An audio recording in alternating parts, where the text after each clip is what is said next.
Good things come to those who wait, or at least that's always been my hope for the last year and a half as we put this podcast on hold. And hopefully all of you that are out there are still doing well and enjoying your lives throughout this crazy last year and a half or so that we've had. So I'm coming to you today just to give you a little bit of news. We are officially working to begin the podcast once again. But as with many of you have probably experienced and are going through as well, life has changed. Life has changed for me. Life has changed for Matt.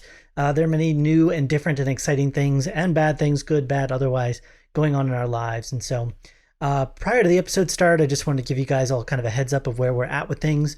Obviously, life is still crazy. There's still closures and things going on with virus stopping and busyness and everything like that. And so we're going through a little bit of a stylistic change, I would say, with the episodes. We're not going to be probably doing quite as many episodes, as many recordings as we've done in the past. We're probably going to be releasing fewer just due to time and money and livelihood limitations. I know Matt has undergone a career change over the last year and a half. I as well have taken on a number of different projects and jobs that have kind of kept me busy. And so, but they're good things. I think there's some good changes that you guys will see. One of the big things we're going to be doing here, instead of just Matt and I limiting ourselves to reviews, we're going to be doing more of a group setting, a lot of times more of a group discussion, which I think is very good when it comes to podcasting and talking about reviews. And so we'll continue to make these reviews real and interesting by adding new and diverse and different views into the podcast. And so I hope you'll continue to listen and check things out. I hope you'll continue to enjoy the episode. And as always, stay connected. To connect with us on our website, reelreviewmedia.com, or facebook.com/reelreviewmedia. And coming up next, you will hear us doing our first review back, which will be James Gunn's The Suicide Squad. Check it out. Welcome to The Reel Review, sponsored by PickTalk and Parametric Studios, where you get some of the latest happenings, real thoughts, and real perspectives in the world of film and television. Today, we're going to be talking about James Gunn's newest film, The Suicide Squad. Did it soar us to galaxies far beyond, like his other much-enjoyed film franchise? Or was this one suicidal on arrival? That and more on today's episode of The Reel Review, so stay tuned. Welcome to The Reel Review.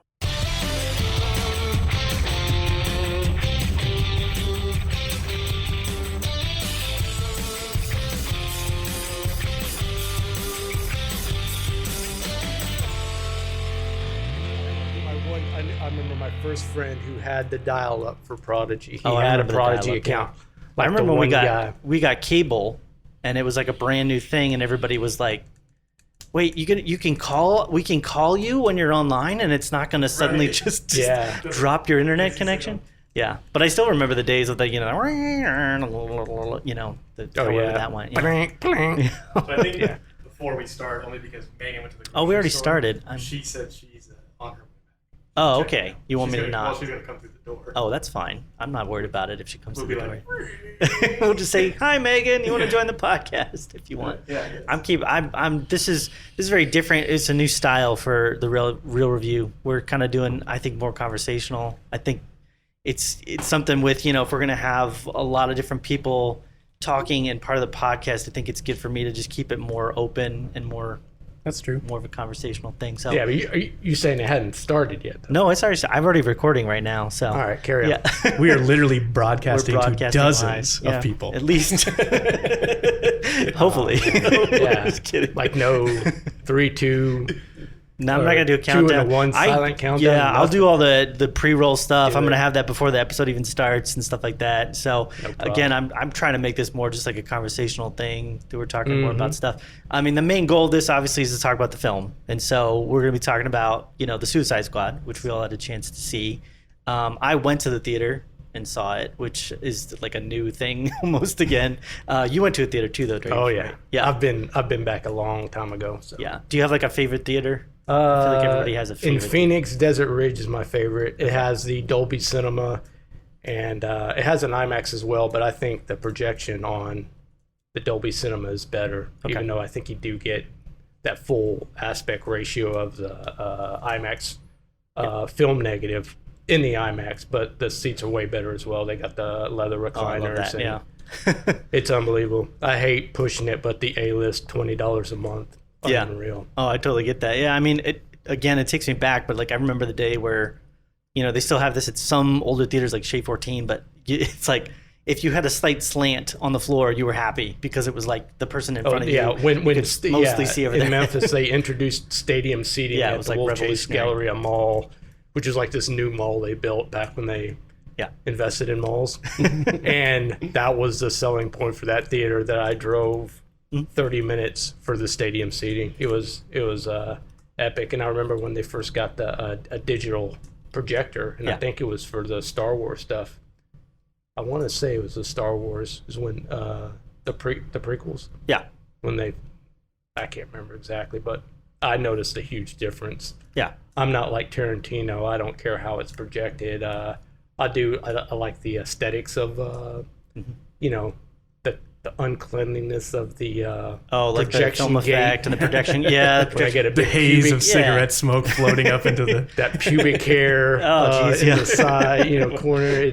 I miss that. They forgot to check but the gate. Yeah, I'm just like, I want a clean, beautiful image. Yeah, I still like it shot on film, but that's just me. Me, it's the audio. Like if I go to a theater and it's not the best seat, or it's a little fuzzy or something like that, I can usually deal. But if the audio is not like right on, well, I mean, if you're in a theater, all you gotta do is complain, and they will give you a free ticket. Oh, I do it all the time. If I anything, just complain about anything. If anything, look, I got I'm the complaining right a now. guy farted 2 seats over. It smelled bad. I got the A list, and I still complain. It's like Yeah. I know I can just see this again, but I still need some type of compensation. There, I was like, "Would a free ticket do?" I said, Yeah. That's exactly what I was looking for. Thank you. I will say the last movie I went to, the audio was much better than I expected, and I hadn't been to a theater for... I mean, I go once a year. But if I'm was it a Dolby Cinema? I couldn't tell you, but it was mixed well. The volume was right. Usually it's either too loud or too quiet. I mean, that's why I watch movies at home, because like you said, audio is a big deal. Yeah. And I'm kind of insane about it. So You are a little bit. Yeah. But I mean, that's your work. Because my audio also includes people eating popcorn. Yeah. Like, I can't stand it. Yeah. You're more of like the environment makes a big difference, I guess. Yeah. Okay. Because I'm easily distracted. So if a teenage girl pulls out her phone, of course I'm going to look at the flashing lights. Yeah, but if you go at 2 p.m. on a Monday, there is 0 people in the theater. I thought that. I used to do a lot of midday because I watched a lot of movies to review, and I have. And it's almost like there's an inverse effect where it's like, if there's fewer people in the theater, then I'm going to be almost more open and annoying. Like I'm going to allow myself the freedom to just... Because I could just... there's fewer people I'm going to upset or something. Like I went and saw Suicide Squad. It was like a midday matinee on Friday. And I was sitting in the theater, and there was like maybe 12 of us, and we were all kind of close to the middle and in stadium scene. But this guy literally just halfway through the film just stands up, and he just starts stretching, like starts doing his calves. I'm like, really, bro? Like, I hope he was yelling things out like, warrior pose. Exactly. Well, I mean, the runtime was 2 hours, 12 minutes. I mean, I understand it, but you just go down the aisle. Just go in the the aisleway, out of the aisle, into the step area. I don't know. Anyway, yeah. That's my favorite thing about movies at home too, is the pause button. That is nice. Yeah. I mean, they can't be beat. I like the uninterrupted focus of the film, and I don't plan on drinking a lot of beverage to need to pee and stuff like that. But it never fails, even though there could be 3 or 4 people in the theater. I think I've told you this, but that one guy will come right after all the previews and sit right next to you or right in front of you, and the entire theater is empty, and he somehow has a crunchy, individually wrapped snack. Individual wrapped chips, and they just open each chip and then crunches chips. I think we're ready to have the conversation on at what length of a movie do we start putting intermissions into them in the theaters, much like a Broadway play. But when I saw Hateful Eight, we had the intermission. It was awesome. When I was in Italy, they had an intermission, and it was awesome. Right. I love that. You know what I had the idea of a long time ago, which I don't know if it would ever work anymore because we're doing so much on like home theaters now, but it was the idea of doing like a commercial theater where you wouldn't have to pay for a ticket. Like you have to reserve a seat, obviously, but the way they make money is they show commercials during the movie. But it's like it's a movie, it's a normal movie seating. It's like the original Hulu approach, right? Yeah, but it's like on a big screen in a nice theater. You can pay for snacks and everything like that. I don't know. You're going to get a lot of people camping out all day, though. Probably. Especially like where we live, where it's hot. Well, that's what I saying. You still have to reserve a seat, right? Oh, so you still have to like get a seat in the theater. You can't just walk in and stay there. But you don't make money off of the ticket sale necessarily. You make money off of like the commercials that are during it. But I don't think it's a bad idea, especially because we used to have second run theaters. Dave and I used to go all the time. $2, $1.50. Yeah, $2, $3. Right. Yeah, I mean, it's kind of the same about cheap idea, theaters, but with though. I mean, commercials. if you get a seat that's fully put together, I mean, that would Yeah, the one that leans slightly to the right. It's like a bit of fall. The movie's slightly tilting the whole time, more and more as you're watching. Yeah. Anyway, we can talk a little bit about the movie. They movie only had now, Shasta for beverage choices, but yeah. So the way I'd like to at least talk about the film, I think I mentioned this before, is we'll kind of do some general talk about it, and then at some point we'll switch into more spoiler talk. So if we're ready for that, we'll go to it. We'll just try and give everybody listening kind of like a warning, so that way they're not like, crud, I didn't want to know who blew up or whatever. You just be in charge as a spoiler. Yeah, don't you have like a system failure alert sound you can put on? So we're like, hey, we're going in the... I don't have one prepared, but I could get one for next time. Yeah, YouTube has a Star Trek red alert. Oh, there you go. You can download that audio. Yeah, I'll tell you what, we always give, like, when we've done this in the past, we always give this huge call out for, like, spoilers are coming, and then inevitably still we'll get, like, a message from somebody saying, like, I didn't want that spoiled, and it's like, well, we warned you for, like, a minute. We're going to talk about spoilers, but anyway. So we're talking about Suicide Squad, director and writer James Gunn. I'll give a brief synopsis for it, just so we're all on the same page. Yeah, I'd be interested to hear what it's about. This is the IMDb one, so sometimes it can be very like loopy. It's supervillains Harley Quinn, Bloodsport, Peacemaker, and a collection of nutty cons at Belle Rev Prison join the super secret, super shady Task Force X as they drop off at the remote, enemy-infused island of Corto Maltese. Which, I mean, that's a good enough description. Something like that. So just to start, kind of like, what do you feel like your expectations for it, just without spoilers obviously at this point, what do you think expectation wise you guys had going into it? I had zero. Like, I just trusted James Gunn. I saw what he did with Guardians, which again, I thought the first one was okay. The second one just made the first one incredible, and I was like, this really came together in terms of story. And so I was like, I don't even care. Again, this is $20 a month for me, so my experience for it, good or bad, I'm always entertained, but very, very little expectations. Yeah. I will say, because I did see the trailer, so I saw some artsy cuts, so I was like, oh, okay, there'll probably be some nice cinematography going on, and then also the rated R. I figured, okay, well, we're going to see some superheroes actually murder people. Yeah, it was hard R. Yeah. I mean, they're not superheroes, I guess, but they're super villainy hero. They're like, what do they call that? It's like a anti-hero. Yeah, that's the word I was looking for. Very obvious word. That's what I'm here for. Yeah, there you go. We'll just throw in words for each other. It's great. I think I had similar expectations for what you were at, Dave. It was like the first film was such a miss for me. Like I had high hopes for that. Obviously, I think a lot of us did with the trailer and just the idea of the cast and the zaniness of it. And then you get in there and you see it, and it was just a hot mess. It was just all over the place. So this one, at first when I heard they were going to do a sequel, I was like, but then I heard James Gunn was on board, and I was like, wow, that's awesome, because I've loved the two Guardian films, and I think he's the right kind of person to do an ensemble cast film. Like we've seen that with both Guardian films. He knows how to handle multiple characters with their own needs and wants and kind of desires to get through the in the film. But it was also a little bit of like a misgiving because the first one was so bad in my mind. So I'm just like, ooh, how can he redeem this? You touched on a good point there that I wanted to bring up without spoilers was they did a very nice job of introducing the characters here. Yes. And I don't want to talk about how they did it, but the way they unraveled who was going to be in the film, I thought was done very nice and differently than I've seen in a lot of other movies. Yeah, I would agree. I mean, I thought the first one, I don't know what you guys thought, but it was so like, here's this person and their thing and their power. And it was like, I get it, but it felt very forced. This one was different. And it, like immediately from the get-go, it's like, it was almost like they were making fun of that whole thing that they did in the first film. And it was a lot of block introductions where it's like, here's 4 characters quickly, and here's another 4, but we're going to introduce them in a completely different way. Yeah. And here, so they did a good job with that. I agree. Yeah. Any thoughts, Dave? I just thought it unfolded brilliantly. Yeah. And it's going back to the first film, but when you have, studios get involved, re-editing, cutting out stuff, reshoots and whatnot, that the director's not even, David Ayers is not even involved. Yeah. You're never going to have any type of cohesive semblance of a story structure, whatever, and they call for the Ayer's cut now, but Yeah. I think James Gunn going into this in his contract type stuff is like final cut. Yeah, absolutely. And I think as a director, that's all you need to have fine. in your. You're gonna make it here. Yeah, you're fine.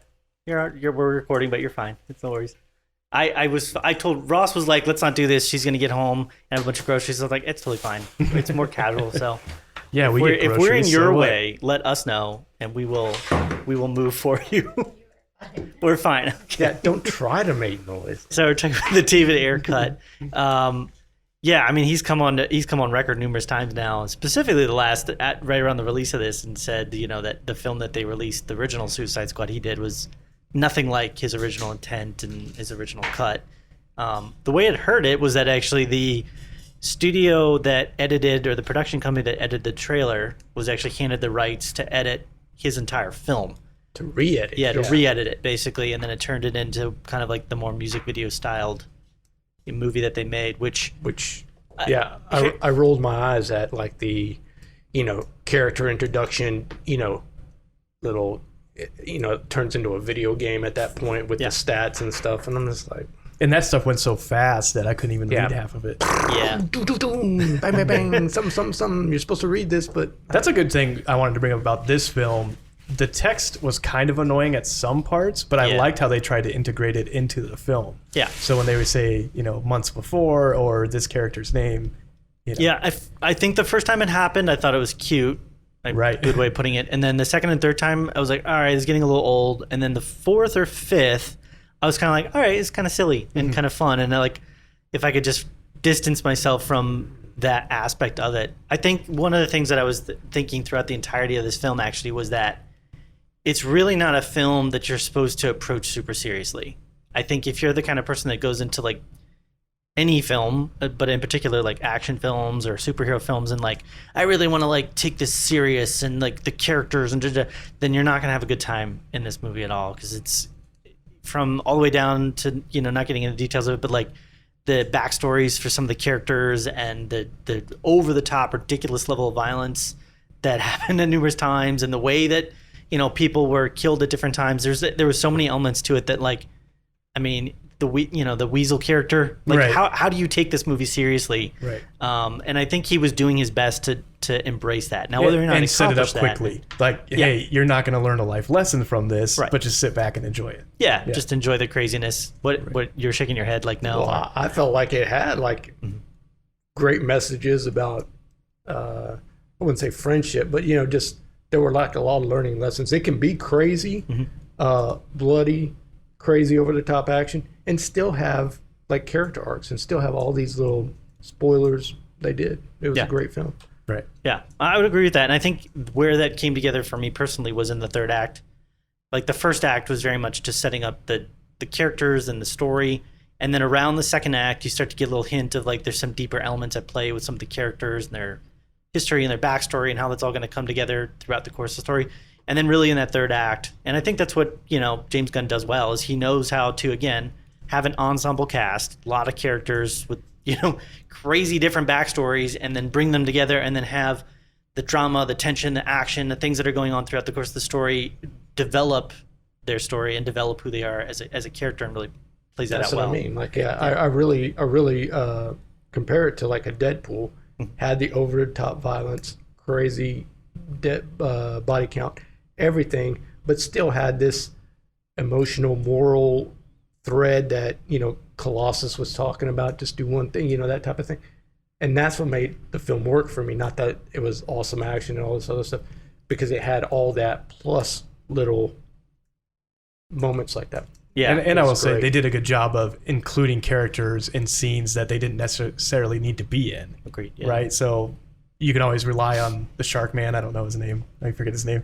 Shark Soup. I don't know. Yeah, I kept thinking Moana. But like they used him for the laugh a lot. Yeah. Right? But he was always there, and they made sure to show where he was in that environment. And even though he wasn't integral to the scene, they still included him instead of just shoving him off and saying, oh, by the way, he's been here the whole time. Yeah, King Shark. Right? That was Milton. Spoilers. King Shark was his name, right? Yeah. Yeah. So, it's such an interesting thing, I think, without spoiling it too much, to see a character that's literally like a walking fish and barely talks, barely is emotional. It's like Groot, from his other films. How are you going to give a story to that character that is interesting and compelling and relates to you when you're dealing with actual people that talk normally for the most part and kind of see life more like I do? So it's such an amazing thing. I think that's one of the things you can only really do in film and cinema and stuff. But he's one of the directors out there that I think is capable of doing something. And I think they did a really good job with the CGI in the sense that you just accept that there's a shark person wandering around the city. Yeah, that he's trying to fight this. Your thing. brain just accepts. They did it in the point. Flash TV show with very limited scenes, but even the Flash looked good. Yeah. But they didn't. I don't think it was used as good as it was in this film. Yeah. So it sounds like we're all pretty much in agreement. This is a pretty good movie. What are some areas you guys feel like didn't necessarily measure up for you, if you can think of any? I thought it was pretty flawless. Wow. Yeah. I'm trying to think of how to word this without spoilers. The story, while predictable, they did a good job of including a lot of stuff that I didn't see coming. Yeah. And I'm very good at usually seeing things coming in films. Yeah. And there was a lot of moments where I was like, oh, that was clever. Right? Yeah. Even though the wrap up is predictable. Yeah. Right. I think that was one of the gripes I had, actually. None of the deaths of many deaths that occurred were in any way surprising. Even the ones that were meant to be surprising, and I can do more talk about that in spoilers, none of those were even real. They all felt very flagged. It was like, oh, I'm framing this, and maybe this is just coming from like more of a cinematic, knowledge or something. The way they're framing it, I'm like, oh, they're gonna, flip the camera around and then they're gonna get something's gonna happen, and just the way that you didn't get that. Well, I don't know if flag was a pun or not, but go ahead. Yeah, a little bit, I guess. But that was a little bit too much at times. I felt like there was times where he was kind of trying to go like, I think, especially with some of the violence. I don't have a problem with violence. Like, I've seen, all the Saw films, and I can deal with violence, but there's a time and a place for, I think, certain levels of violence. And I do feel like, personally, we can agree, obviously, or disagree, but I think it went from like, okay, this is doing things that are good and funny or helpful to the story and where you're taking things, to like, I'm just being dumb and I just want to show this person blow up or this thing. Right. And then I got a little, that just takes me out. Agreed. It's not like I hate it, but it's like, I'm just coming out of the story because I feel like you're trying to be like, look at that. Look at that guy's head that just blew up or something. It's a little much. That was it. One of my big pet peeves that they did right at the beginning, and I do want to state before I tell this story, is that they bring it back around. But the movie starts and you're thinking, okay, here we go. The ride has started. And then you get the old 90s thing where it's just like, you may be wondering, how did I get into this position? Let's flash backwards. Right? And so I was like, oh my gosh, I can't believe they used that. Right. They just didn't do the doodle-doodle-doodle. Yeah, exactly. The Wayne's World flashback.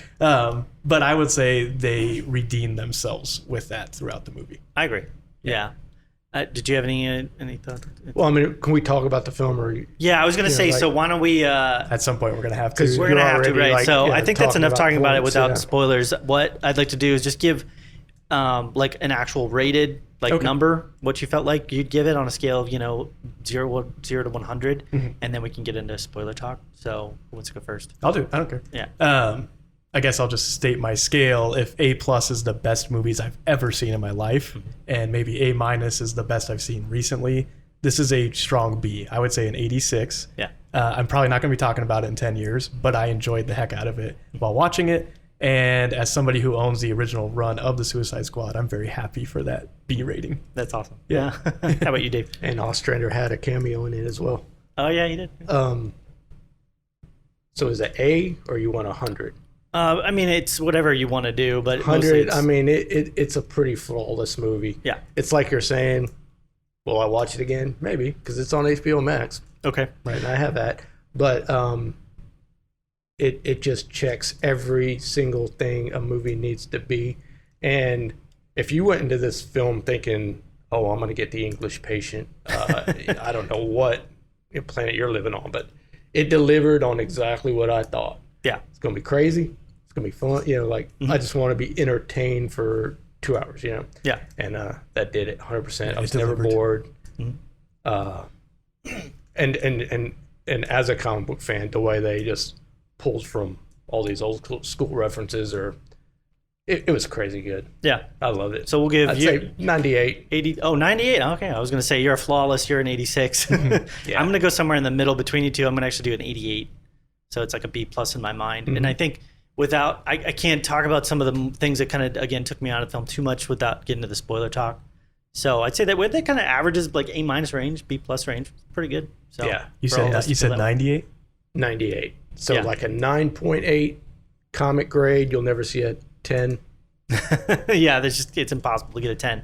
I actually got my first collectible rated the other day, and I was like expecting it'll probably at least be like I would love to just at least get like a 7.5 or an 8 or something like that. For an older book or? No, for a toy, for a comic that I had bought. It's a Star Wars thing way back a long time ago at the last SDCC we had, and it came back at a 7.0. I was like, So I'm like, if I had not gotten it rated, I could have probably just sold it and not worried So about it. But now is it I know. encased like a comic? Yeah, it's encased. So It's just break it apart, send it again, see if you can do better. Oh, maybe, yeah, I could do that. That's cheating. And then that will be a documentary in and of itself. But anyway. So you know Back I to the like film. numbers, so I just averaged it out. So we're at a 90.6 between the three of us. That's pretty good. That's pretty good, right? Yeah, not too bad. And I think the Rotten Tomatoes was 89, which to me still holds up as the perfect film is 89. Yeah, right. It We might had have that changed discussion in quite a the few time. times. But, That's interesting. Yeah. I did think of another non-spoiler. I thoroughly enjoyed John Cena in the movie. Oh, yeah. He was great. Yeah.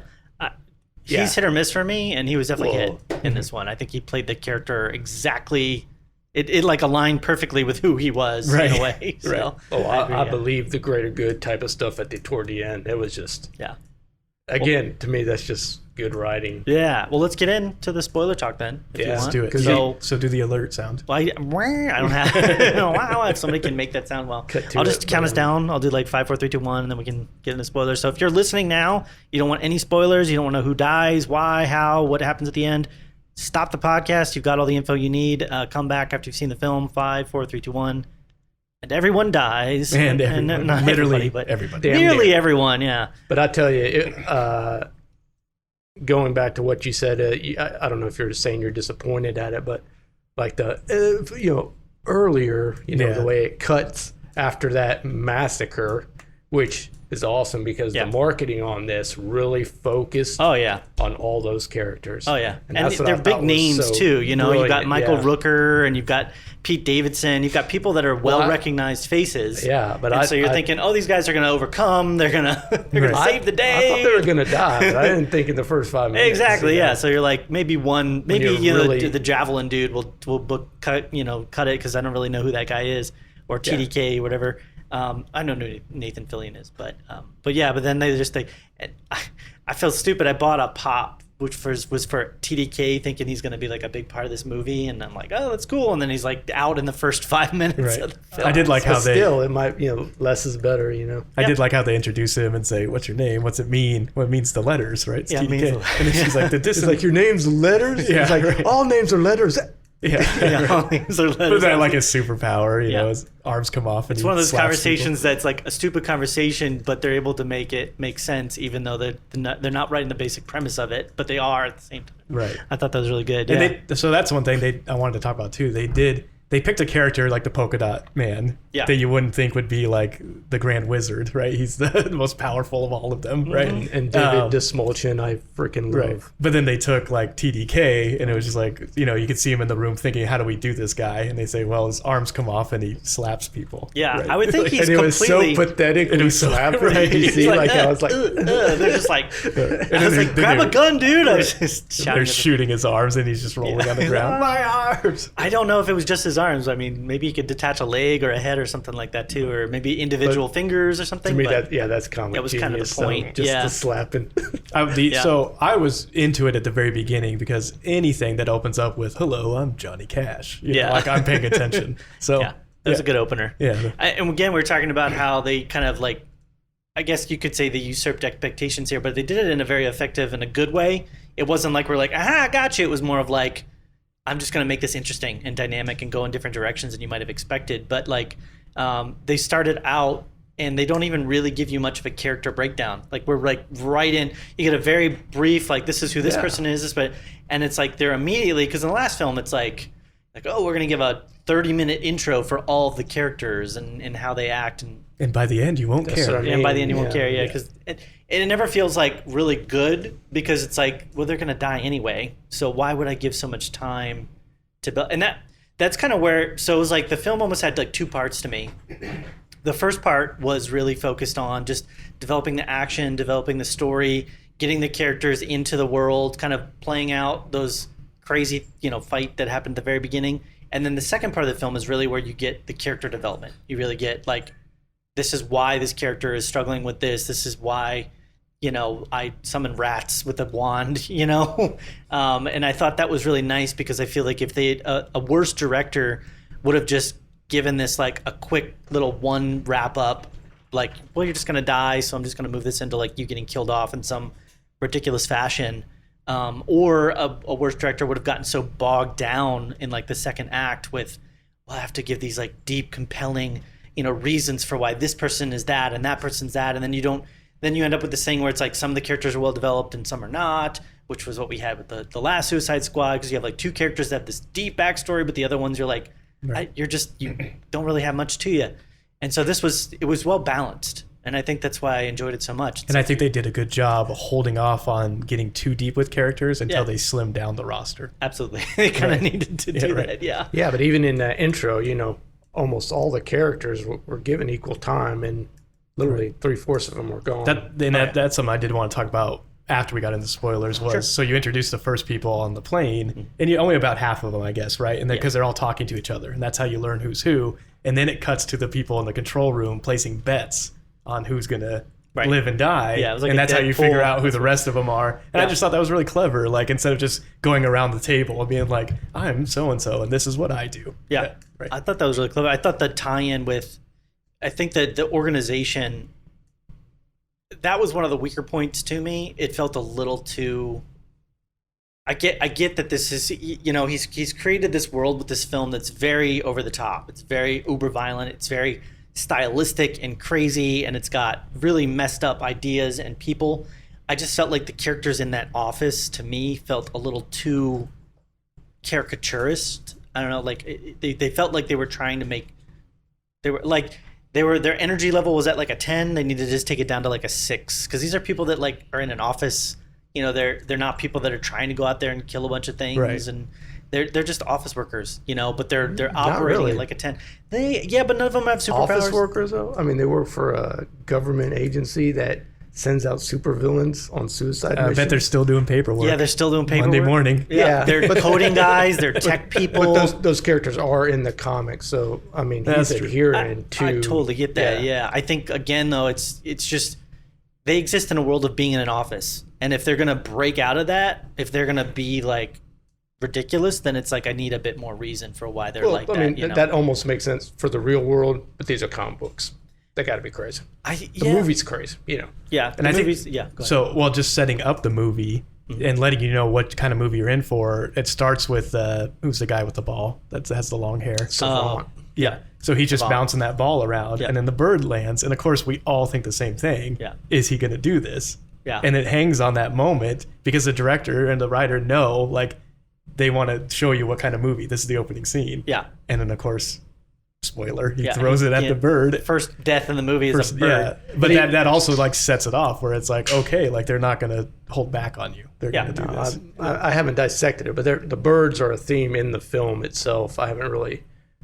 Yeah, I noticed what a it bunch means, of but them. there's a lot of birds in it. Yeah. Did you notice that? I noticed the birds. I mean, obviously the scene where all the birds get, burned to death, which was kind of... Yeah, but they're caged birds. Yeah, caged birds, but, they served a lot of purposes. One, to show you the levels to which, things have fallen. I think when they get burned up and destroyed, it's like to show you, like, okay, we're dealing with a very different leader now, of this government, which I thought was effective because they'd been set up this, like, beautiful thing that was, Harley Quinn loves the birds and...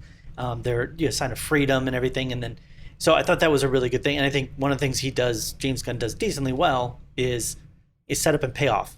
That's what I mean. Yeah, it's like that's just writing 101 almost. You know? Agreed. I think that was one of the good things, and at times we talked about this, but one of the bad things is there was a lot of times where the payoffs were so flagged to me, I saw it coming like a mile away. Like the scene with Harley Quinn, which she's talking to the leader, and he's up against the glass, and they had it framed in such a fashion that like, he did the perfect turn, and then it's like I literally am sitting there going, okay, she's gonna kill him. I didn't know she was gonna shoot him. I thought she was gonna push him out the window or something. That's what I'm saying. Like you can say like, oh, I knew she was gonna. So did you know she was gonna kill him? And he was going to bleed out for 5 freaking minutes, and she was going to give a monologue as to why. I knew she was going to kill him, though. That's the point. But I will say, so that's what I'm talking about with the bird thing, right? Yeah. They hang on it just long enough that you say, oh, she's going to do this, but you still don't know. And it happens when the shark first wants to eat the millennial girl. Yeah. And then he puts her down, and they're shaking hands. Did you notice how long they stay where he's shaking and holding her funny, arm? yeah. And in your mind, you're like, he's going to rip her arm Is he off. still going to eat her? Right. Yeah. So I would say that's a very common thing that happens throughout the movie. Yeah. And the way that they do and don't let things unfold. Yeah, kind of keeps you that scene guessing. almost played to me like he doesn't understand how the Right. How the handshake works. the etiquette of it Right. is, and it adds that tension. Like, what is going on? And her hand is literally moving up and down. I'm happy that he was still keeping me guessing even in those moments that I knew something was going to happen. I'm just saying that downgrades a little bit. A good film is going to be like, I didn't see that coming at all. Right. But like the scene with the I forget his name, but with the dots, Polka Dot Man. Yeah. Like he's shouting, "I'm a super." I'm like, he's going to die. Sure enough, I'm like, something's going to fall on him, and then sure enough, boom, he's dead. Yeah. It's like I saw, and then like when King Shark is playing with those guppies and they finally break free, I'm like, okay, those things are going to be evil. And they start biting them and they're eating them. And it's like everything about that made sense. I think one of the things that did catch me off guard a little bit actually was that third act twist where you find out that like, okay, the Americans are not just doing something to like save American lives or people's lives, but they're actually involved in this, and that their organization is trying. It's a cover up. That was actually a good twist that I did not see coming. And that's what I mean. That's the first time I like really was impressed with Rick Flagg's character, where when he comes to realize that, he's like, I'm getting this information out. Like I loved that whole scene with him and Peacemaker. Yeah, I mean it was That was a brutal fight too. Yeah, when Joel Kinnaman's character goes out, I mean it was a sad Colonel Rick Flag. It was very sad. It was weird because it was like I know him from the first movie. He's survived this entire second movie. And you really get the feeling like he's trying to do something good in the midst of all these bad people. And for him to die in that fashion was just so sad. And the way that it just kind of like, I don't know. I thought he was going to be the after credit scene.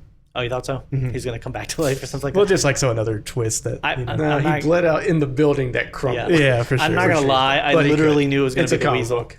I guess I meant the one before Peacemaker. that, the Peacemaker. There are two end credit scenes, people. Oh, yes. FYI. Yeah. So stay till the very, very end. Yeah. So the Peacemaker one I thought was going to be Flag. But he's getting that HBO series. That's not a shocker. Yeah. So since we've talked about the ending, then I want to go back to what I was talking about before without spoilers, where the ending is very predictable, right? Yeah. You're a bad guy. We want you to do this. If you do this, we won't consider you a bad guy. Okay, we did it. Well, you didn't do it the way we wanted, so now you're still a bad guy. Oh, but guess what? We have blackmail on you now. Right, yeah. So you're also going to be a bad guy. Okay, just leave. But we're watching you. Yeah. You know what I mean? Like, we've heard that a million times. But throughout the movie, like when they storm the camp and they kill everybody, and I'm just like, oh, it's like a Rambo movie. And then it's like, oh, no, these were the good guys. Yeah. Like, I didn't see that coming at all. Yeah, I saw that coming. Did you? Having tea. Again, I saw a lot of the twists. I was laughing. And then he's having tea. Smolcien's character, he's like, I pretended that they were my mother and I killed them all. That was a beautiful scene. Right. That was it was a very funny scene. I mean, the one-upping it was that they're doing a funny there scene, was great. even if it was just actual villains they were killing. Absolutely. Right. But the flips turn. the scripts, The turn was good. I totally saw it coming again. I was like, oh, they saved him. He's in the camp. And when he got captured, it was a different group. I was like, okay, obviously they're fighting the good fight. So it wasn't a shocking thing, but it was still, the way that it was played out was still very effective and hilarious to me. Right. Watching the twist and the way she's like, you killed all my people. Like, it was just, it was pretty funny. And that's setting up that payoff at the end with Bloodsport and Peacemaker too. Right. Where, that he says that line. line about smaller just bullets. the bigger bullet. Well, that was at the beginning, and that was hilarious. but It's but- like, he's got the exact same powers as me. And he's like, I use smaller bullets. I shoot through the hole that you shoot. Yeah, but I'm saying that set up that one-upmanship, and it just elevated To the the very end. final scene. Yeah, it's just beautiful. Yeah, I agree. Like, I don't think it's like, oh, predictable that it actually pays off. And I think they did a very good job, and it had to be pre-planning, maybe storyboarding, of resolving all kinds of things. But with the camp, right, Yeah. where they cut back, and it's like, oh, these were the rebels or whatever they were. Yeah. But then the cut to the leader standing near all the dead people, and just her face, right? Like, I don't know. Like, She's like, oh, yeah, shocked. it's not like they were just filming that scene. They said, oh, it'd be great is if we got a shot of her standing by all these people. Like, Yeah. they thought that out beforehand, and it pays off. It does pay off, yeah. There was a lot of deaths. I think there's some of them that will probably stick with me for a little while. Again, that's where it kind of dipped into, like, if I had to, like, say some things were just bad and ridiculous. There was a time some of the deaths just seemed like, okay, I get what you're doing. You're trying to make it grotesque and bloody and over-the-top violent, but it was like, I'm not getting anything from it. Maybe that just comes down to, like, some people enjoy that level of violence and gore in film. I just think if there was 3 or 4 scenes, like when the Thinker finally gets his, I was totally fine with him suffering and it being a painful death. I thought she was just going to, like, rip him apart. The fact that she ripped him apart and then flung him against the wall and he burst into, like, Right. a giant thing of goo, Right. that didn't add anything. I was like, you've already ripped him apart. He can be dead. Throwing him against the wall and getting the giant thing of goo, again, to me, that's like that extra step of, like, And- I'm just going to go really far with this. Right. And how much of that was my prior movies, I wasn't allowed to go Yeah. very far. So I'm going to take it to the extreme. It felt like Yeah, that. That's it did. interesting you say that. But I did like then when Harley Quinn is walking through that hallway, just Yeah. demolishing people. Which- but then they yeah. not replace the blood, but they're covering it up with flowers, flowers, and yeah. birds and Animated Animated. Yeah, Again, exactly. I really actually thought that's interesting you said that too, though, because it's like I really was sitting here thinking, did he go so hard on this because he's had his hands shackled by Disney in the Right. Marvel films for so long? No, I think And- that's the tone of the film. That the first one's set up as a rated R, wasn't it? Rated R. It was, but it wasn't anywhere near as grotesque and violent. But I if mean, you got it the literally R, wasn't. Why not? Like, Yeah, but you're gonna get to R with like 2 or 3 people getting shot in the head. That's gonna get you an R. Dropping an F-bomb more than once, depending on the They context. did like 10 back to back. With the nudity is gonna get you to an R. He went There is hard no R. nudity. He went And there's hard a- R. There's right. male nudity. Exactly. There's a female difference nudity. between like a soft R, which would be like the original Suicide, and then there's this, which is hard R. I need to look that up. It might, but I mean, not even be. I was hard, it might not laughing be at an that R. helicopter scene in the beginning Yeah. where it took Yeah. out like 30 freaking guys just circling I was around. fine with that. I mean, the close-ups, the continual close-ups of people on fire, like screaming and shouting But that's as what I'm they saying. burn to death. And, Like, did you go into it thinking like, well, I hope the violence is tame? no, I didn't. That's what I mean. Yeah, That's exactly. I'm not there. I'm fine with violence. I'm okay with it. Like I said, I've seen Saw films. I've seen plenty of films that have had a ton of violence and been totally fine with it. But there's a difference to me between necessary violence, which is like aiding and adding to the characters and the story and the plot, and literally just focusing a shot on a scene of grotesque, over-the-top violence for like an elongated period, just to go, look how violent it is. And that's where it makes me feel like maybe James Gunn saying, I have the freedom to do this, So I'm going to. I'm gonna do it. I don't know that. Like we'll see in interviews, and I haven't seen a lot of his interviews, or maybe in future films. I mean, I don't know if you're consciously aware of it, but like, I'm sure there's like effects people that's like, hey James, I can make his head explode if you want. He It's might have like, just been like, yeah, that let's do sounds it. great. Yeah, Right, do it. And I'm sure a lot of that is him working with the effects people and telling them like, I want this to be this way and so violent, and they're like, oh yeah, well it's like, when he rips them apart, we'll have their guts like fly out and land on the ground instead of like, we're just gonna rip them apart. It's like you said with the you know? Thinker. It's like he hit the wall. There was a conversation where somebody said more blood. Exactly. Right. And you have to push for that because you can cut things like that out very easily, and the scene literally does the exact same thing in my mind. Yeah. The guy died. He died terribly in a way that he deserved, probably. But anyway, I thought that one of the only other things character-wise that I thought was very mismanaged, out of all the characters, I thought they were all handled very well. But the Thinker was actually the one character that I felt like was kind of mismanaged. I never got any sense I never cared. Yeah, from him that he was actually this like super intelligent, like he was in the position that he was in because of who he was. It felt like we just need a bad guy that has a little bit of a quirk here, Right. so we're gonna make him the thinker. And he even says, well, I've been working with this thing for 30 years. When Right. you got the job, you're Yeah. the most experienced. Yeah, it's so I get There wasn't an intern that's been there for 10 years? he just didn't seem necessary to the plot. Like it Exactly. just seemed like they needed another bad person. And I there. kind of got a little confused. And it could have just been me. Maybe I drifted off. But Maybe. they went to the bar to meet him, right? Yeah. And Yeah. then they Well, just wait for him. They didn't meet him. Oh, there. wait. Yeah, for him. to Yeah. catch him. Yeah, they Right. went to the bar to catch him there because they had said earlier that he frequents that. It's a Oh, gentleman's okay. So club. that's what I missed. Was Yeah. that they were waiting for. I thought they were there to meet him. No, Oh. no. Which I thought that was fine. The only other part that was a little silly was the one hit kill or whatever that was. The scene where they're talking about, have you ever heard of the one hit kill? And yeah. then they all do it. The one hit kill.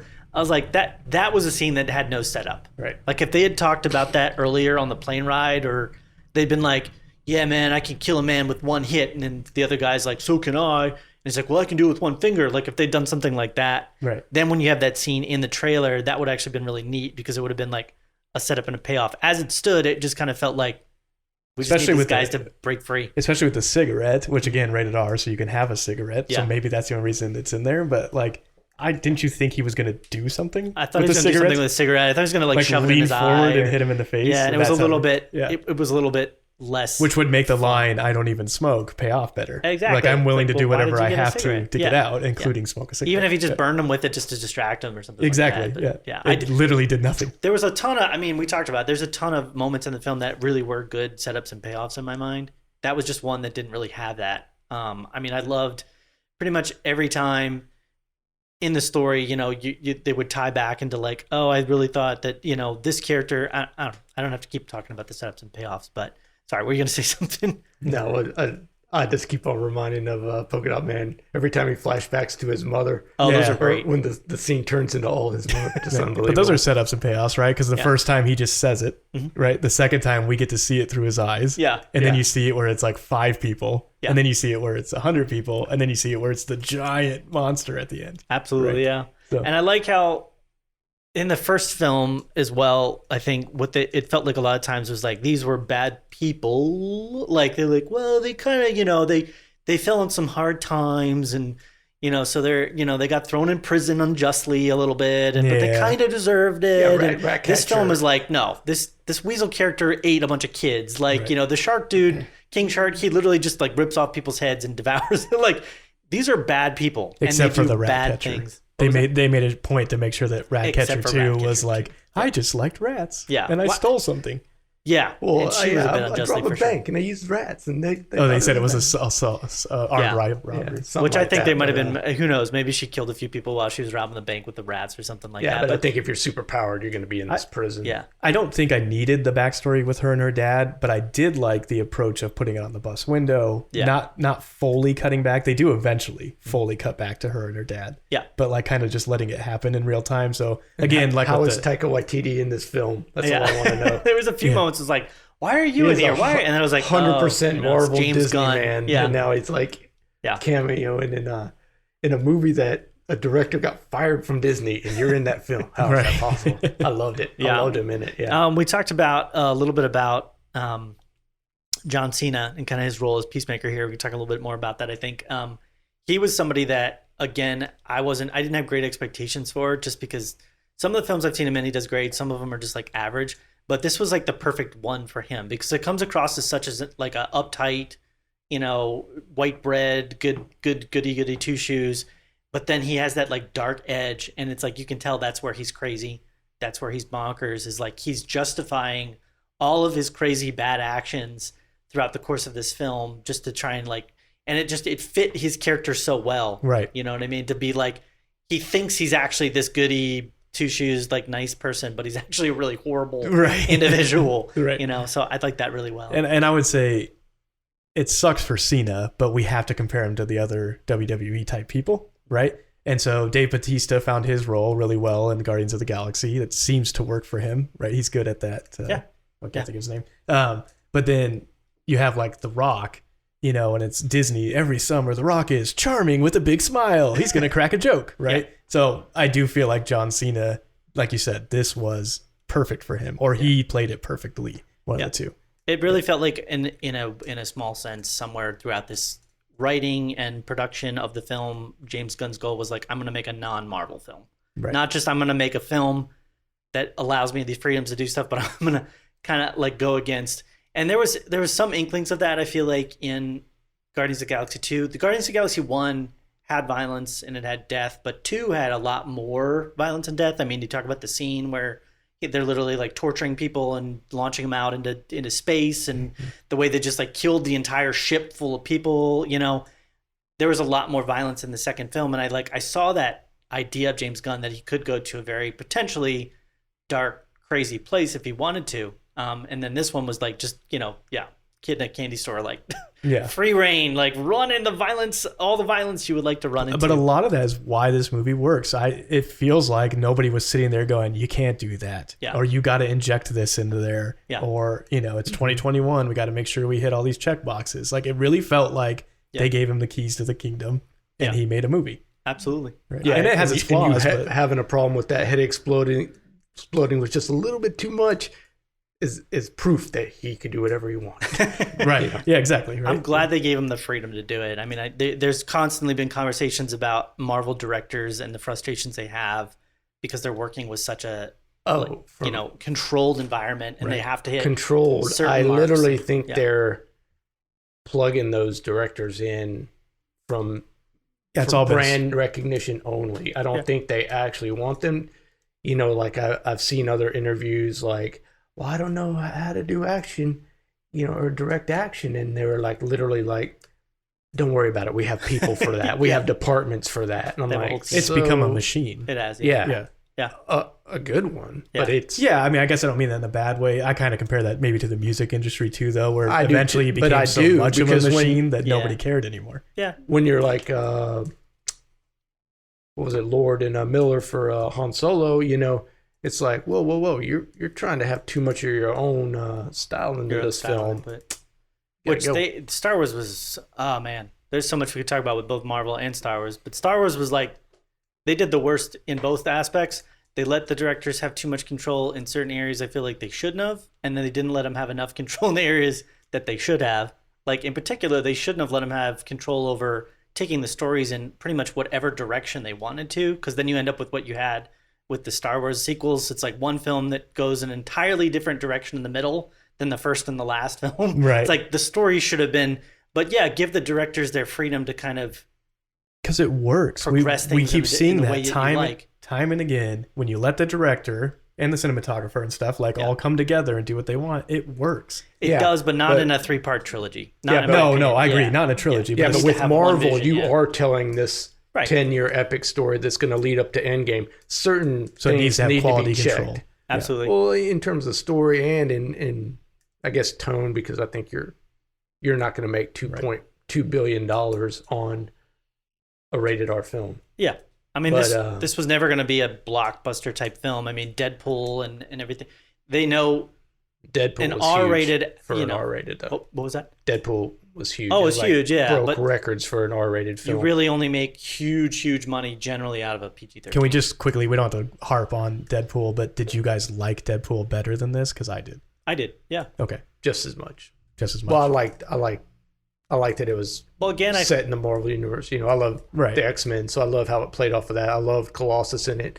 I love everybody. I loved Ajax. I loved everybody. It might just be me because I like Ryan Reynolds a lot. Yeah. So he's perfect for that But it role. was perfect. But again, perfect example of somebody just letting a film be what it wants to be, not trying to reel it in. Because I think it's doomed. I think they're doomed for Marvel going forward. I don't see how. Yeah, again, there's a lot we talk about with both Star Wars and Marvel, but I think Marvel's struggling right now, in my opinion, because they don't really have a solid forward momentum and a sort of like they've got the same structures in place. They've got the same production teams. They've upped their game, especially when it comes to like cinematography, but their story's not really driving towards anything in particular right now. And so we've seen with like the last three different. yeah, but what is King trying to do and why and how? It's like we knew Well, we need these films we to knew come from out to Iron Man, right? push they're that trying to put together narrative this forward. They're trying to put together this initiative of Avengers, right? And then as soon as we got close enough to that, we knew, okay, there's this big baddie who's basically trying to take control of the entire universe. We've had 3 films or 3 shows now, I should say, which have been kind of very, very loosely connected. I don't really see what they're doing, and it feels like they've kind of gone more with like side elements of the story. Like with Wanda, they went very big on the stylistic choices of making it like a TV show and kind of quirky in that way. And then with the Falcon and Winter Soldier was very big on the social aspect. Like I think they played up the social stories and how it impacts current culture and things like that, like hugely. And then, now we've had Loki, and Loki was kind of the first, I think it feels like, iteration into like a bigger story. But it was so disconnected from anything right now because he's not interacting with any other characters that we really know from the Marvel Universe or anything like that. So I'm not saying they're in a bad place, but in a sense, there's no driving.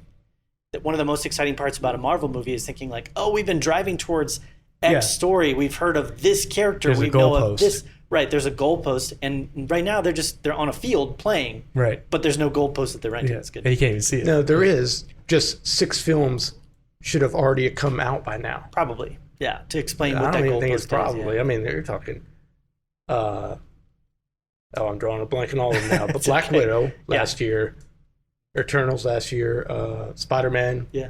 Well, again, Black Should have Widow been was out. like, that was like a story from the past, right? Yeah. And it just tied into what has already happened. Right. So it's like, what are you driving towards there except to tell us to go Well, it watch had Endgame that- again? It had that scene that would set up Hawkeye, which may have alert. already come out already. You know? Yeah. I like Hawkeye. But I'm saying I think Marvel's in trouble because of the state of the movie industry where they're not going. Speaking of box office, I don't know if you looked at those numbers. No, I know this is the biggest R-rated film since the beginning of the shutdown of the theaters. Domestic, any guesses? For Suicide Squad. This is me looking at it Sunday morning about 9 a.m. I don't know. I mean, 52 million. 52, I was going to say 51 million, actually. Really? Yeah. 51 Price is right. million. Yeah. Rules. Actual retail prices, $12,150,000. That's really not But you got bad. HBO. I mean, what I want to see the That's what I'm view saying. count, Like, view count of HBO. We'll see what that. How but on earth are you going to ever possibly? I you're mean, not like, paying for that on HBO though, right? Like you are. with Disney HBO's Plus. got to be Take- paying for it. take Yeah. out what's going on in the world. If you give somebody the option to just sit at home and watch it, especially only if you pay $10 a month, Yeah. they're gonna stay. You're home. talking to the perfect example. I would rather Yeah. watch a movie at home, and I've said that for but you 10 never. years now. Yeah, you don't go to the theater. Right. But Not I have an because of awesome anything. setup. Because yeah, Yeah. I mean, it might legitimately become a thing where. but that's the same with so theaters. There's fewer theaters. They don't do as much money. There's So- not. There's different Yeah, types of so- contracts for right. films. So Black Widow was like 170 million box office. Yeah. That's like an opening weekend for a Marvel film Usually. normally. Yeah. That's true. And then you got the lawsuit and all that stuff. Yeah. But we'll I stay think- focused on Suicide Squad. But I mean, 12 million. Yeah. It's bad. Crazy. I wonder what the price to make the film was. Well, the first big least change. 100 million. I mean, once they started releasing films on TV for like on demand, that was like the first big change because But that was domestic It number used to only. be like I've worked in film distribution, and it used to always be you have your theatrical run, and then you have your rentals, and you have your run that basically is like your getting people to buy it through rental or purchase DVD. It basically turned into like theatrical run and then on demand. Right. And so there wasn't as big of a turnaround in that second you- part because the internet took over. It just took all of that DVD blockbuster type rentals that they would make and DVD sales because nobody needs to buy a DVD anymore. Right. But you're just saying DVD. so- You're forgetting about when it came out on VHS. You got the sales. DVD got the sales. Right. Blu-ray got the sales. Now Apple iTunes is saying if you buy it in 1080 and it gets remastered in 4K, you have it in 4K. Absolutely. Right. And so it was like the only reason we ever had the structure but still in place that it was like theatrical and then on TV or on demand was because that's how it was before. We had theatrical and then DVD Right. and went theatrical and TV. But now that we've had this big shift, coronavirus, you can't go to theaters, it feels like that's going to become the new blended norm, Right. which is like you're going to release it on demand and in theaters. But you bring up a It'll good be point interesting. about re-release. Like But I'm- Disney used to say out of the vault for this year only, Yeah. Bambi. like on DVD. Right. That's gone. Yeah, but that's gone. Like now, I can just right? buy it on iTunes and have it or indefinitely. watch on Disney Plus or something. Yeah, but that whole model I think is gone, and Marvel is banking on all these films, and I don't think any of them are going to pay off. Yeah, I agree. Any type Not of, in the way that they need them to pay off. No, like I said, you will never have another $1 billion movie. Yeah. And unfortunately for them, they are so deep in it.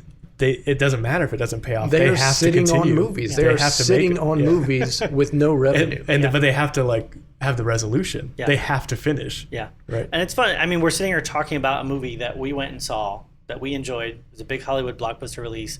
And it's sad because it's like, I love that. That's part of my childhood, was renting movies and during the summer and going to the theaters and things like that. I grew up for a while, a small town, and there was a little theater with two screenings happening at one time. And like, that was a big part of my childhood. And I get that it's different. I just, I don't know what to make of it right now. I don't know if it's going to be a good thing or bad thing. I think theaters will always be around. How big of an influence they are on Hollywood and cinema. I think it'll be an option. Yeah, it's just going to become more of an option sort of a thing. And then it'll become like, where is it going to premiere on? Or unless they You've come got your up, 3 big networks, and which one is it going to premiere on, or is it going to do all of them? Well, I think it's going to benefit more independent filmmakers that want to make a small movie that costs $5 million. right? They're going to take a chance on that and throw it on Netflix Yeah, 'cause or if they make- Amazon or anything. Because if they make $12 million opening weekend, they doubled their investment, right? Well, I don't even think it'll be released. I mean, these are just going straight to. Right. I can't even believe Green Knight came out in theater. Yeah. Yeah, we'll see that more and more. It was good, by I the way. like the fact that there's some films with different studios like Amazon, Netflix, even Apple now and stuff. They're making smaller films an option once again. They Even never really Green used to be, Knight- unless you raised your own money, and basically sunk it into a film, because Which we're overdue for. We're overdue for that Napoleon Like a Dynamite, renaissance. that Dazed and Confused, Yeah. Linklater. We're overdue for that Slackers. That just Yeah. like costs literally nothing to make. I think and everybody's blows still up. trying to figure out what's happening though. Yeah, right. Like what is happening with Hollywood? What is happening with streaming versus theater? Right. What is it going to be? No, I mean, like, I'm so scared for Dune. I think they're going to push it back. I think they're going to push back Spider-Man. You I think Dune's going to get yeah. delayed? I'm Well, excited for Spider-Man, that they just one. said, think so. I didn't read into this for sure, but they had actually said they're not going to be doing a trailer for Spider-Man. Did you hear that? Yeah, That's kind of Which interesting. It's funny because it'll probably work because Yeah. it's the first time. Oh, yeah, I mean, but somebody it's will not try gonna it see it, right? afterwards and it'll bomb because Yeah. nobody saw the trailer. I feel like they could do a teaser. They don't even have to they could literally just show clips of things places in I mean, Marvel I universe or have something. no interest in seeing Free Guy with Ryan Reynolds, but the marketing on that's hilarious. Yeah, he did a good job with it. Yeah, I he's did- always great with that though. The marketing side of things. I Right. mean, he just loves that. I think. But he's using Korg from Thor, Yeah. which is Taika Waititi, but he's that character anyway in the movie. But Yeah. and he's working Deadpool in there. How is Right. that even possible? It's hilarious. Yeah. Well, let's wrap it up just real quick. With, Yeah, I had something to kind of bring it back. Yeah, go for it. Yeah. So I think I misspoke at the beginning because I said I probably won't talk about this movie in 10 years, but this movie did something that stood out to me. It had a lot of 90s throwbacks in the cinematography and the attitude and the music that was used. And I think it's the first movie I've seen that I can think of that had that 90s quality to it. And everything previously for the last 10 years or so has had that 80s quality, Yeah. like Stranger Things, that kind of stuff. And this was maybe the first one. Super 8 was maybe the first one that did the 80s throwback. Yeah. Remember that movie? I do, yeah. Spielberg. And this one had a lot of that 90s opening Yeah. credits where they're focusing on all the dead bodies and the music's playing really loud. Yeah. That was J.J. Abrams, I think, actually, Oh, with Super 8, I thought. or maybe Anyway, Spielberg Yeah, you're fine. Super A's J.A. funded it. I don't know. Yeah. Anyway, yeah. So I just think It felt like a Spielberg if movies story. movies continue to keep using that 90s vibe, Yeah. we'll probably talk about this as being the one that kind of brought it in. I agree. That was the only other we didn't talk about it at all with the cinematography, but there was a couple moments, especially with the handheld cam, that there was shots where it felt it took me out. There's a place and a purpose for handheld shots, especially when you're trying to do a one shot type thing. There was one where when they were in the car and they were meeting, was it Milton? And they did a perspective shot from inside of the car, and they were moving the camera all around. It just felt a little too flagged. Yeah. Handheld can be tough sometimes. But did I get that scene right with Harley Quinn, where not only did she not know who Milton was, at the end she thought it was Bloodsport. Yeah, she called him Blood. Yeah. She called Bloodsport Milton, which that was great. Yeah, I thought that was really funny. I thought that was good. Harley Quinn didn't land a lot. Like, a lot of her lines didn't land for me. She wasn't very But I did appreciate that they just kind of let her be insane this time. That's without having to be cutesy. This is the first time I actually liked her in the film. Yeah. I love Margot Robbie, but I'm saying, like, character never worked for me. I haven't seen Birds of Prey, but in the first one, I'm just like... Right. And then the last line that she has, either, they let her just be insane, where she's like, "You're Milton. We talked about it for hours." And it's like, oh, she's crazy. Yeah. Right. It would be interesting to see if they ever do like the a scene real... with the Prince guy of Coulter Maltese. Like, her rationale of like, when I see a red sign, you know, like, to me that is insanity right there. You're living it because you just shot a person. He is literally bleeding out in front of you, and you're talking about morals. But before the other movies, they had to have her be like, she's insane, but also really attractive and really cutesy. And overplayed her for sexual... Yeah, exactly. And this time they really stayed away from most of that. But she's sexy even more when you're not. Like, and two female characters in it. My friend Russ brought this point up that really saved the day, but... not at the expense of any other character in the film. Oh, yeah. And they didn't have Everybody to do was balanced very nicely. Yeah, exactly. It felt like to me. Back in the day when you had the two women in a movie, inevitably there would be a moment where they talked to each other and been like, well, the Peacemaker is really cute, isn't he? Mm-hmm. And they didn't have to do any of that. So absolutely, I liked that. But they had to do that in Last Jedi. Yeah, exactly. That's what I'm saying. And that's bad storytelling. You know, when you're trying to force the story to go in a direction because you're trying to tell... instead of letting a character do something because it makes sense, you're just trying to force a character to do something because you have to get the story somewhere. Mm-hmm. And that was not in this film at all. I mean, even in the final conflict, if any of them hadn't performed, then they wouldn't have been able to win. You know what I mean? Even though, like the rats were probably the one that finally did the giant starfish in, wouldn't have happened if Margot Robbie hadn't have gotten the javelin jump into the eye to like let the rats in there probably. And if, they all hadn't have taken their little role to like, knock the creature down or to tell people where to go. So it was like, it's a team effort. And it never felt like one person had to sacrifice themselves at the throne of like, well, we have to get this element in there. And I love that. And the story about the rats and her dad on that bus, I thought was awesome. Idris Elba's incredible. Yeah. You still need to see The Wire, but I'm saying if you watch that scene, he wipes that tear away so casually, and it really landed with me. Yeah. I like that he was the only person that ever told anybody else what to do also. Yeah. But he became the leader. Exactly. He didn't want to be. Right. But I'm saying, like, I love that. Well, that was his arc, right? They set that up early, that he needed to be not just a leader, but like a father figure almost. And it was like, he had to be the leader because he couldn't have like been a father figure unless he took that authority role in a certain sense. Right. Like if one of them was learning to be like a motherly figure, then they would need to take an authority role or something. And then, but that story about the rats that covered her to keep her warm, like the rats.